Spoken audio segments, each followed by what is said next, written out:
Hello, friends, and welcome back to the Pine Grove Briar. Every episode, we pack a bowl and turn the embers toward a legend of the Old West, the frontier. In this episode, we honor the legend of Davy Crockett, hunter, congressman, folk hero, and one of the most enduring figures of the American frontier. From his humble Tennessee cabin to the walls of the Alamo, Crockett's life straddles fact and folklore like few others. So grab your coonskin cap, pack your pipe, and join me as we blaze a trail through history.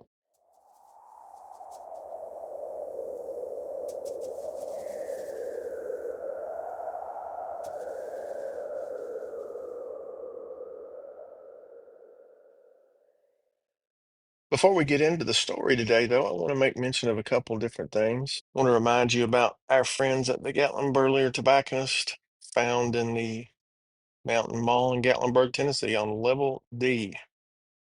As I say every time, it's like walking into Disney World for a tobacco lover like me. Go down and pay those guys a visit.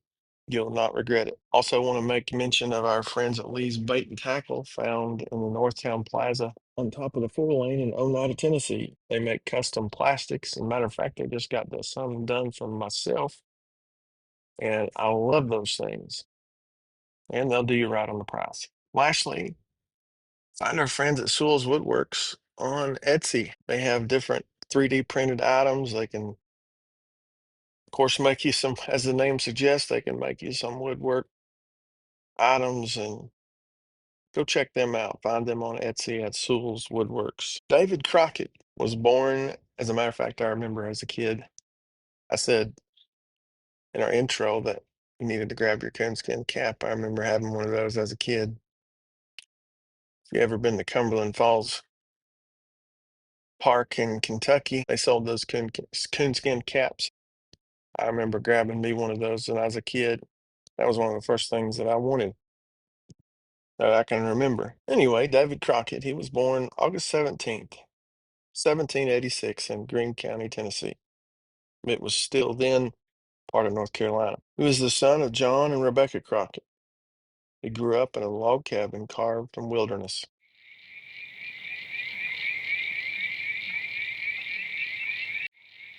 His mother taught him the Bible and how to forage.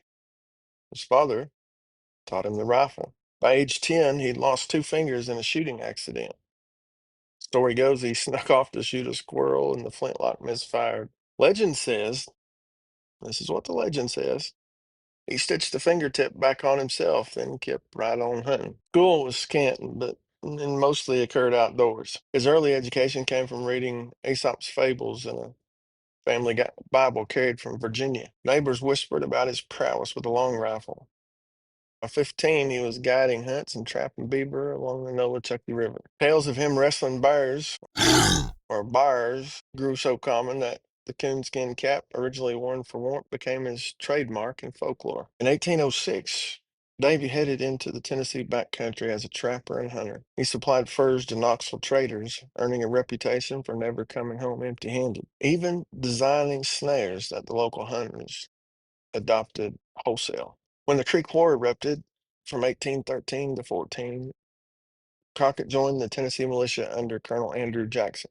He earned the rank of captain fighting at Talladega and Pensacola. Jackson noted Crockett's natural leadership. Quote, a man who could stalk game in the wilderness could lead men in battle, end quote. Afterward, he returned home, ledger of land claims in hand, married Polly Finley and settled into farming, though the lure of the wild never left him. Folklore suggests that he once single-handedly held off a band of Creek warriors atop a bluff. The frontier was more than a backdrop.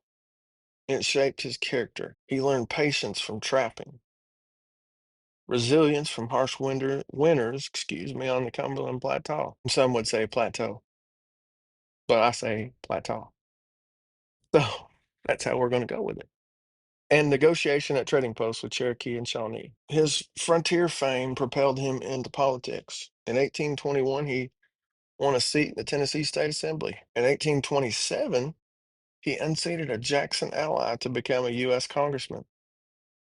He served three non-consecutive terms, 1827 to 29, 1833 to 35, and 37 to 39. He was known for his plain-spokenness. He was both beloved by the common man and distrusted by party bosses. The 1828 tariff debates, he joined the Southern agrarians in opposing high import duties, arguing they punished poor farmers. In 1830, during the debate about the Indian Removal Act, he broke with Andrew Jackson, voting against the act that forced Cherokee off ancestral lands, which was definitely an unpopular stance in Tennessee. In 1835, his sympathy for Native Americans cost him re-election. In a Congress filled with orators, his direct frontier talk, sold by newspapers as Crockettisms, cut through the artifice. He championed internal improvements such as roads and canals, but resisted centralized power. His political high water mark was a 40-minute filibuster against forced removal, earning him lasting respect among Cherokee leaders. With doors closed in Tennessee, he looked west. And by the way, I'm smoking Frank's blend today in my briar pipe from the guys at Gatlinburg earlier. As I said on that one episode, I don't know Frank, but I love his blend. So Davy looked west to the Republic of Texas, where independence was still in the balance. He arrived at Gonzales in late 1835, and by January 1836, volunteered at the Alamo Mission near San Antonio. And by the way, I've been to that place, and if you've never been there, I was there one time on a uh, trip for work, and man, it is awesome. You go there, and it takes you right back to that time in history.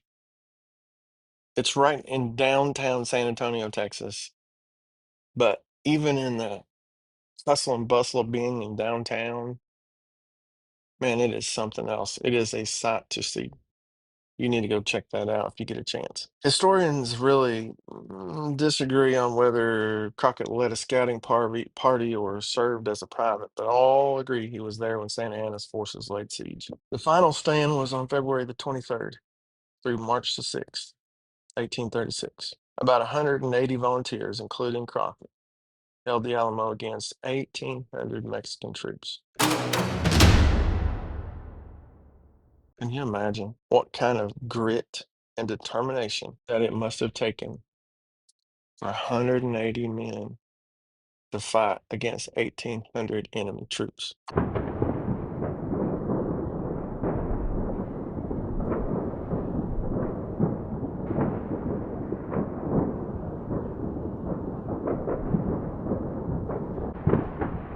Now, some say that he died in the battle, and others say that he was captured and executed afterwards. I'll say this, regardless of how it ended, Davy Crockett was a true patriot and fought for what he believed in. Alamo's fall echoed across America. His death at the Alamo cemented him in American history as a martyr. Texas Governor Sam Houston declared, quote, he fought for liberty, for home, and for the pioneer's right to live free, end quote.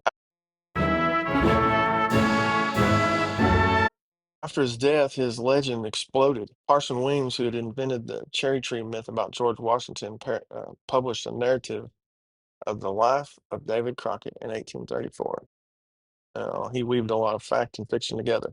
Almanacs claim that Davy wrestled alligators in Florida and swam with bears. Early dime novels painted him as half man, half myth. Now you can see, if I think about Davy Crockett, I think about coonskin cap, and a coonskin cap became pretty much shorthand for rugged individualism. Theodore Roosevelt actually adopted the coonskin cap in his 1912 campaign. Remember the Alamo became a rallying cry in up to even World War II. People shouted, "Remember the Alamo." They even carved that phrase on foxholes in World War II. The Walt Disney series about David Crockett in the 1950s turned him into a household name for a brand new generation. As a matter of fact, they sold over 1 million coonskin caps in a single season. His blend of plain spoken honesty and frontier feats gave Americans an image of themselves tough, self reliant, and irreverent of centralized power. Even today, he stands for the renegade spirit that underpins our national mythology. As I sit here in the beautiful mountains of East Tennessee, I look and I think, wow, what kind of man he must have been to be able to do the things he did, living in a time where there were no smartphones and podcasts and all those kind of things. But man, what a guy was he? What a man. What a man Davy Crockett was. Which brings us to one of my favorite parts of our podcast, where we reach into the old mailbag. We get letters and emails from folks, comments, and I love to see what our fellow Briar brothers and sisters have to say across the country. So our first letter comes to us from Tim in Roanoke, Virginia, and he writes, "Hey there, Pine Grove Briar, love the show. I'm relatively new to pipe smoking, and I'm wondering, how do you go about choosing a blend for different times of day? Is it like coffee? Should I avoid the heavy stuff before lunch?" That's a great question, Tim. It is a lot like coffee in some ways. Morning smokes, I like something light and bright, maybe Virginia Flake or a mild burley to ease into the day. Hmm. After supper, though, I might reach for something darker and richer, like heavy English or a deep aromatic. It's all about rhythm and feel, just like the changing skies over the Blue Ridge. I had to grab me a sip of coffee there. Next one is from Dale in Butte, Montana. Dale said, "I just listened to the episode about Wild Bill Hickok. I loved it. Have you thought about doing one on Calamity Jane? She's one of my all-time favorites." Dale, I'm glad you brought her up. Calamity Jane is definitely on the list. She's tough as nails and smokes cigars like it was nobody's business. There's more to her story. Her connection to Deadwood, her friendship with Wild Bill, and the mist that grew up around her. Yes, she deserves her own episode. So stay tuned. Last letter comes from Paul in Duluth. Paul said, "You talk a lot about how pipe smoking connects you to history. Got any personal stories where a pipe helped you slow down and connect to something bigger?" That is a deep one, Paul. I remember once sitting out in the woods just after a rainstorm.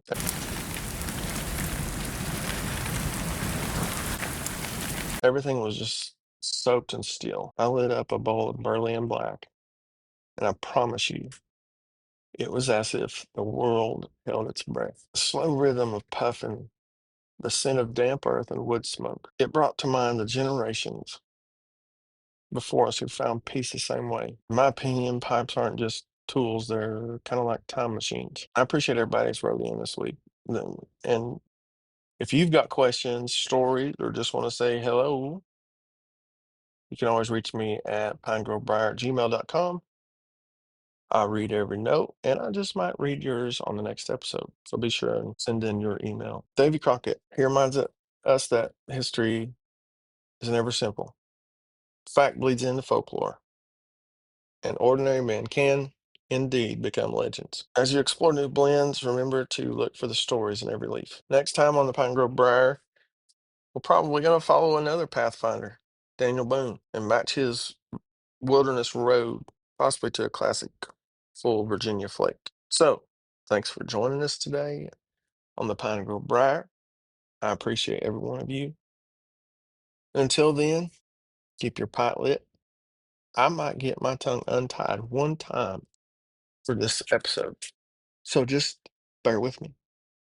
Keep your pipe lit, your powder dry, and your stories true.